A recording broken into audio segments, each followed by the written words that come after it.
देशात आणि परदेशात नेण्याचं काम दादांनी केलं होतं. मला एकदा सर हेलिकॉप्टरमध्ये बसायची इच्छा झाली.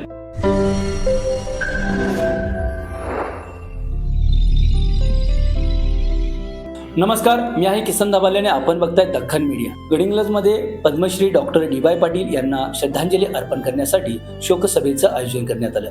या शोकसभेमध्ये सामाजिक, राजकीय, कला क्षेत्रामध्ये त्याचबरोबर त्यांना मानणाऱ्या अनेक मान्यवरांनी या ठिकाणी उपस्थिती लावली. Doctor D Y. पाटील यांचा जन्म 22 ऑक्टोबर 1935 आंबाव, तालुका हातकणंगले, जिल्हा कोल्हापूर या ठिकाणी झाला. त्यांनी शिक्षण क्षेत्रात मोठी क्रांती घडवून आणली. कोल्हापूर, पुणे, नवी मुंबईसह देशभरात अभियांत्रिकी, वैद्यकीय, दंतवैद्यकीय, कृषी, नर्सिंग यासारख्या अनेक संस्था त्यांनी उभा केल्या. ते महाराष्ट्र विधानसभेचे सदस्य होते.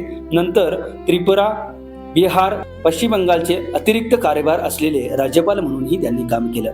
शिक्षण आणि समाजकार्यामधील त्यांचं योगदान पाहून भारत सरकारने त्यांना पद्मश्री पुरस्काराने सन्मानित करण्यात आलं होतं. कोल्हापूरमधील डी.वाय. पाटील एज्युकेशन सोसायटीच्या माध्यमातून हजारो विद्यार्थ्यांना उच्च शिक्षणाची संधी त्यांनी उपलब्ध करून दिली. सध्याच कोल्हापूर या ठिकाणी त्यांच्या राहत्या घरी प्रदीर्घ आजाराने वयाच्या 91 वर्षी त्यांचं निधन झालं. संपूर्ण महाराष्ट्रामधून शोक व्यक्त करण्यात आला. त्याचबरोबर गडिंग्लज या ठिकाणी अनेक मान्यवरांनी त्यांना श्रद्धांजली अर्पण केली. चला पाहूया. मला एकदा सर हेलिकॉप्टरमध्ये बसायची इच्छा झाली. शिवराज कॉलेजमध्ये हेलिकॉप्टर होतं. मी दादाला म्हटलं, दादा मला जरा ह्याच्यात बसता येईल का? तर दादा म्हणले, अरे त्याला काय अडचण आहे, तुझा खांद्यावरती हात टोकून त्या पायलटला सांगून आणि एक काम करा, त्या हेलिकॉप्टरवाल्याला जरा बळं बनवून घराकडनं करून घे, त्याचीही काळजी घे. पगार त्यांनी घेतलेला नव्हता.